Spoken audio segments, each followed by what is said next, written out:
नमस्कार दोस्तों, हमारे YouTube channel knowledge with Rahul Babra में आपका स्वागत है।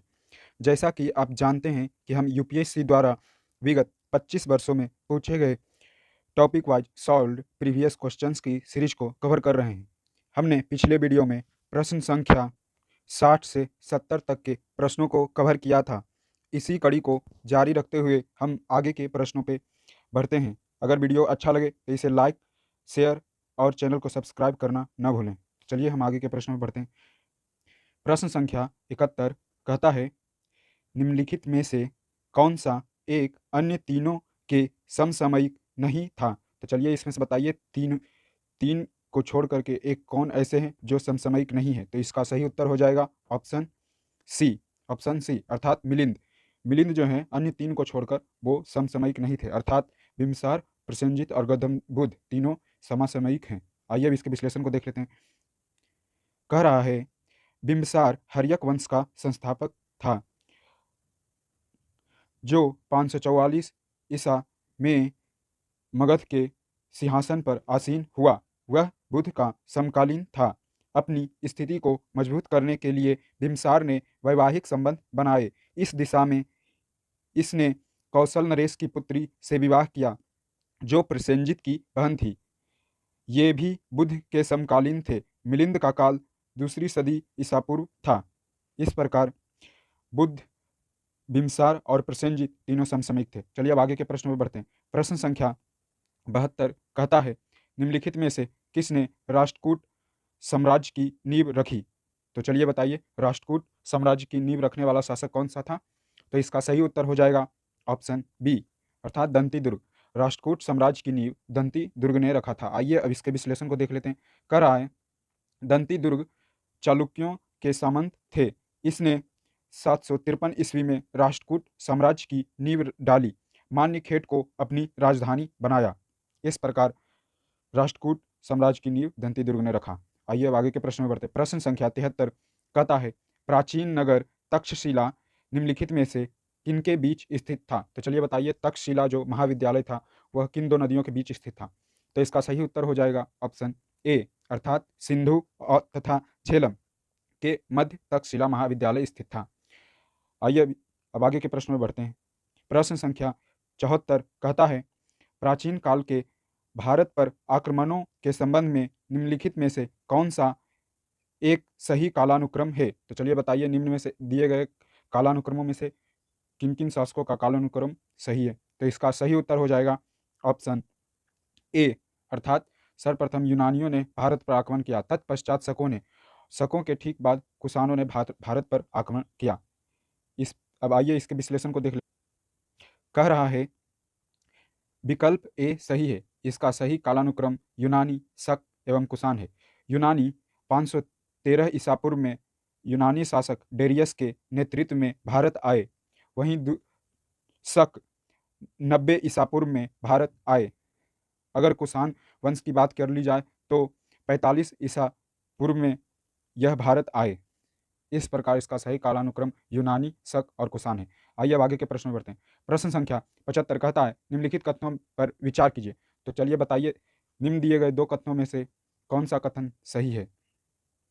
तो इसका सही उत्तर हो जाएगा ऑप्शन बी, केवल दो, अर्थात उपयुक्त दिए गए दो कथनों में से केवल दो कथन सही हैं।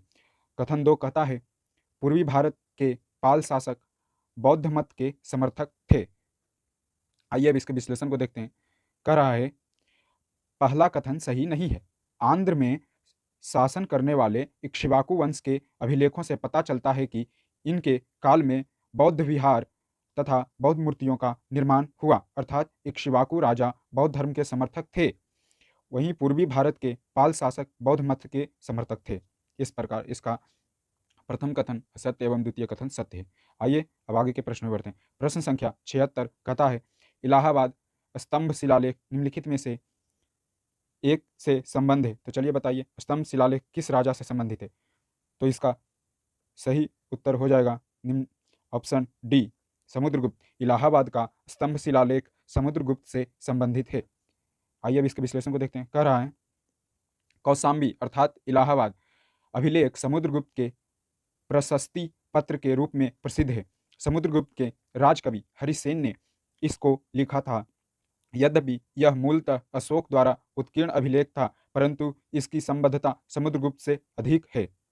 इस प्रकार इलाहाबाद का स्तंभ लेख समुद्रगुप्त से संबंधित है। आइए अब आगे के प्रश्न में बढ़ते हैं। प्रश्न संख्या 77 कहता है बौधायन प्रमेय अर्थात बौधायन शुल्ब सूत्र किससे संबंधित है? तो चलिए बताइए बौधायन प्रमेय किस से संबंधित है? तो इसका सही उत्तर हो जाएगा ऑप्शन ए अर्थात समकोण त्रिभुज की भुजाओं की लंबाई से। बौधायन प्रमेय समकोण त्रिभुज की भुजाओं की लंबाई से संबंधित है। इस प्रकार इसका सही उत्तर है ऑप्शन ए। आइए अब आगे के प्रश्न में बढ़ते हैं। प्रश्न संख्या 78 कहता है अनेकांतवाद निम्नलिखित में से किसका क्रोड सिद्धांत एवं दर्शन है? तो चलिए बताइए अनेकांतवाद का जो सिद्धांत है उस वह किस धर्म से संबंधित है? तो इसका सही उत्तर हो जाएगा ऑप्शन बी अर्थात जैन मत से संबंधित है। अनेकांतवाद का सिद्धांत जैन मत से संबंधित है। आइए अब इसके विश्लेषण को देखते हैं। कह रहा है जैन आध्यात्मिक वास्तविक तथा अनेकवाद पर आधारित है। इसे अनेकांतवाद या स्यादवाद कहा जाता है।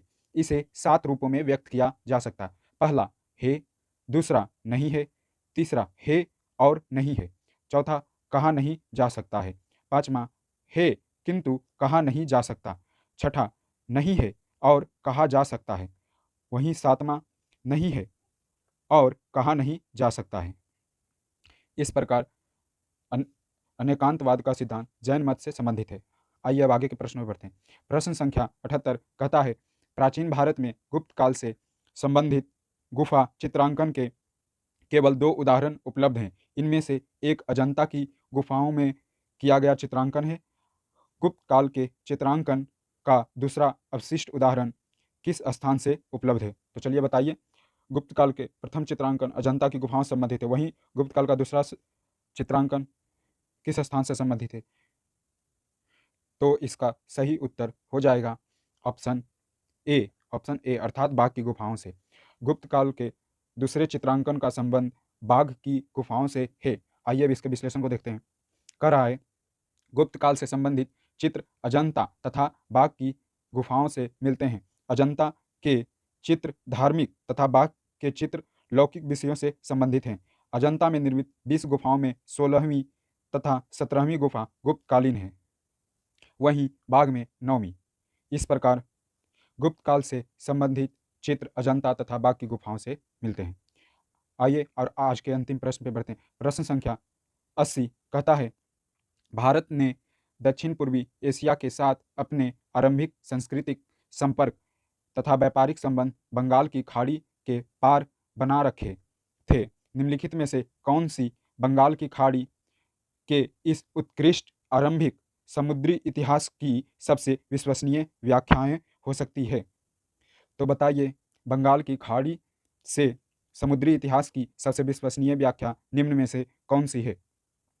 तो इसका सही उत्तर हो जाएगा ऑप्शन डी अर्थात इन संबंध में ए तथा बी दोनों विश्वसनीय व्याख्याएं हैं। आइए दोनों ए तथा बी व्याख्याओं को पढ़ते हैं। कह रहा है निम्नलिखित प्राचीन काल तथा मध्यकाल में भारत के पास दूसरों की तुलना में अति उत्तम पोत निर्माण तकनीकी उपलब्ध थी। वहीं कथन बी कहता है इस उद्देश्य के लिए दक्षिण भारतीय शासकों ने व्यापारियों, ब्राह्मण, पुजारियों और बौद्ध भिक्षुओं को सदा संरक्षण दिया है। अर्थात कथन ए और बी दोनों विश्वसनीय कथन है। आइए अब इसके विश्लेषण को देखते हैं। कह रहा है भारत ने दक्षिण पूर्व एशिया के साथ अपने आरंभिक सांस्कृतिक संपर्क तथा व्यापारिक संबंध बनाए रखे थे, क्योंकि प्राचीन एवं पूर्व मध्यकाल में भारत के पास दूसरों की तुलना में उत्तम पोत निर्माण की तकनीकी उपलब्ध थी। इसके साथ साथ दक्षिण भारतीय शासकों ने व्यापारियों, ब्राह्मणों, बौद्ध भिक्षुओं आदि को सदा संरक्षण दिया है। इस प्रकार कथन ए और बी दोनों विश्वसनीय हैं।